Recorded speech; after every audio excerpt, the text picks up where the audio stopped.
What do you think will cause 50 million trees to be eradicated all at once? This is what happened in Tunguska explosion, and this program is about this event. So if you'd like to know more about this story, then stay with Top 2 Box till the end of this video.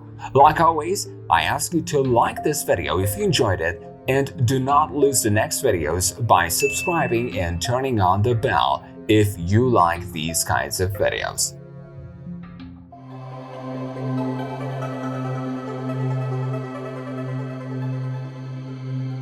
At 7:17 in the morning of Tuesday, June 30th, 1908 AD, there was an explosion close to the Tunguska River in Podkamennaya, which is known as Krasnoyarsk land in Russia. The main reason for this event is still under discussion, but many believe that the main reason for this event relates to the explosion of a meteorite or a comet which happened in the 5 to 10 kilometers distance from Earth. There have been many studies about the estimation of the size of this object, which is thought to be tens of meters wide. Although this meteorite or comet exploded in the sky and did not hit Earth directly, this event is still counted as a collision. The energy made by this explosion is estimated to be from 5 megatons to 30 megatons of TNT explosives, which is most likely a number between 1 to 10 megatons. This number is almost the size of the nuclear thermal explosion known as Castle Bravo, which was tested by the United States in late February 1954. In other words, about 1,000 times stronger than Hiroshima atomic explosion, or about 1/5 of SAR explosion, which as we know is the biggest nuclear weapon made by humans. In this explosion, more than 80 million trees at an area of around 2,150 square kilometers were rooted out, and the shock made by this explosion was estimated at 5 Richters. The power of such explosion is able to destroy a metropolis. This explosion was so strong that it's been said that the windows of the closest house to this area, which was at the 60 kilometers distance, were shaken. It's been said that some of the residents felt the heat of this explosion, but fortunately, the explosion area was uninhabited. According to the documents, this explosion had no human losses, although it was said that a ranger lost his life in this event, and as the witnesses said, hundreds of his deer were turned into ashes. One of the witnesses has said, "At that moment, there was a bang in the sky and a mighty crash. The crash was followed by noise like stones falling from the sky or of guns firing."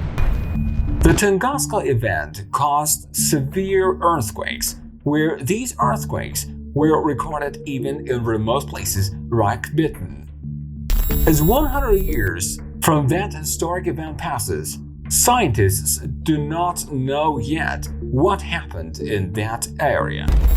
Although many know meteorite as the cause for this event, up until today, few remarks have been found from that big sky object. That's why there are other possibilities too. Siberia Tunguska area is counted as a remote area. The weather in this area is very cold, that the harsh winters and short summers have turned the land in this area into muddy and impossible to live areas. This has made access to this area difficult. Around 2 decades later, that is in 1927 AD, a Russian group led by Leonid Koland went to the accident area. When Kolik arrived at the area, it was around 20 years passing from the explosion, and what's interesting is that still there were signs of the explosion. Kolik found a butterfly-like area of the rooted-out trees, which was around 50 kilometers wide. Kulik's theory about the reason for the accident was this: the meteorite explosion in Earth's atmosphere. But something special had made Kulik out of sorts. The issue was that no hole was made by the explosion, and there was also no remnants left from the meteorite. Kulik's theory was that probably the swamps in the area were so soft in that time of year that they swallowed all of the sky object's remnants. While expressing hopes about finding the remnants of the sky object, in 1938, Kulik has written in his summary of the Tunguska event, "We should expect to encounter at a depth of hardly less than 25 meters crushed masses of this nickelariferous iron, individual pieces of which may have a weight of 100 or 200 metric tons." Later, the Russian researchers announced that the sky object was not a meteorite, but a comet. Comets are different from meteorites and are made of ice instead of a stone. That's why not finding the remnants of the external object confirms the theory.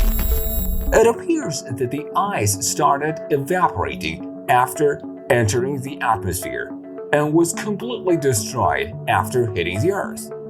But this was not the end, because the main reason for the explosion was still unclear, and that's where strange theories were brought up. Some believe that this was caused by a crash between matter and antimatter.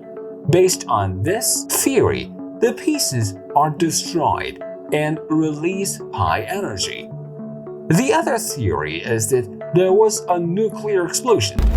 There is also the theory of the spacecraft hitting Earth, which was on the mission to find fresh water close to the Baikal Lake. You might think to yourself that none of these theories are logical, but in 1958 AD, in the trip of a research group to the area, silicate and magnetic remnants were found in soil. In the coming researches, it became clear that the soil in that area had a high amount of nickel, which is counted as one of the main features of the meteorites. Therefore, the meteorite theory has become true.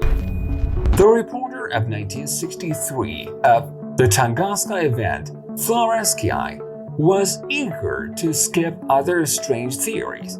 He has said in this regard, "While I am aware of the advantages of sensational publicity and drawing public attention to a problem, it should be stressed that unhealthy interest aroused a result of distorted facts and misinformation should never be used as a basis for the furtherance of scientific knowledge." But even this positioning could not stop the individuals from making up ideas. For example, in 1973 AD, there was a research published in the famous Nature magazine which claimed a crash between the Earth and a black hole has been the reason for this explosion. But this view soon faced objections from researchers. Scientists were more worried about bigger meteorites like Chicxulub, which could end up in the destruction of Earth. A research group led by Ukrainians reached an important conclusion in 2013, which ended the 100 years doubts. The group examined the microscopic stones gathered in 1978 from the area where the clues of the meteorites were visible in the samples. The remainings found contained carbon minerals like lustolite, which have a crystal structure like diamond. This mineral material is formed when a structure containing graphite, like the meteorites, hit Earth. Our study of samples from Tunguska, as well as research of many other authors, reveals meteorite origin of Tunguska event. We believe that nothing paranormal happened at Tunguska. As Victor believes, the main problem here was that the scientists were looking for big pieces, while they must have been looking for samples like the ones we were examining. Meteorites crashing Earth has happened a lot up until now, and there is the possibility that the samples in 2013 are related to one of those crashes. Even some of the scientists are not sure that those samples were related exactly to 1908. But even today, the public logic matches Leonid Kolek's findings that a big sky object hitting Earth has been the cause of this explosion. But Tunguska's story is not over yet. Some of the scientists believe, even today, that we have overlooked an important clue which can explain the cause of the event. In 2007, an Italian research team claimed that the lake located 8 kilometers northwest of the center of the explosion has probably been the place of the crash of that event. As the group says, the Chaco Lake did not exist in the maps before the year 1908.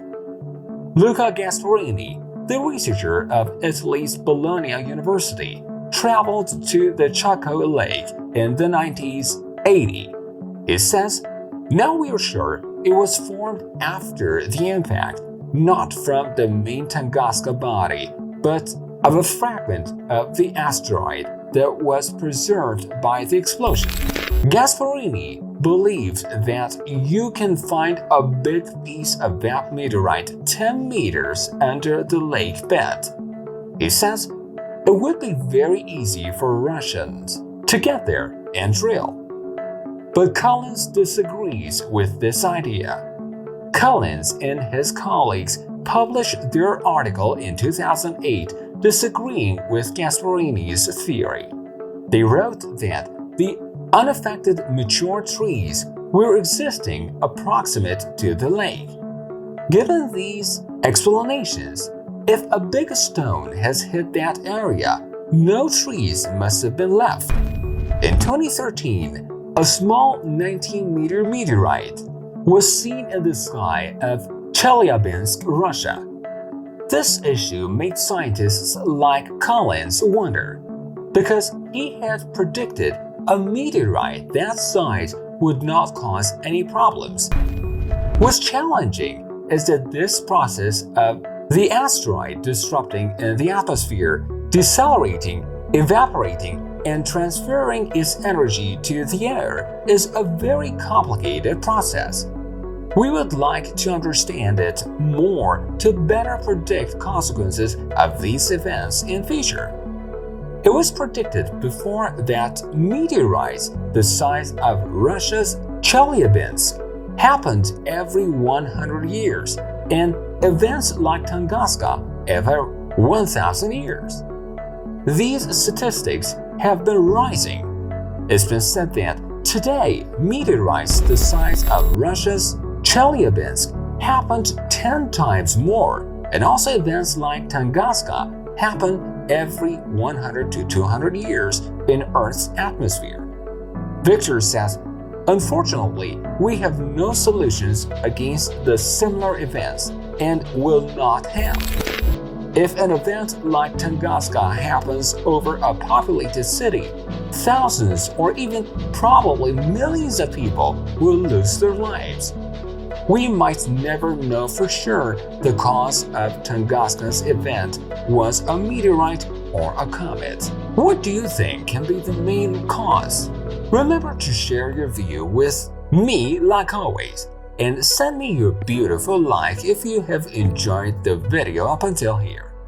By the way, don't forget to subscribe and turn on the bell. There are more videos coming.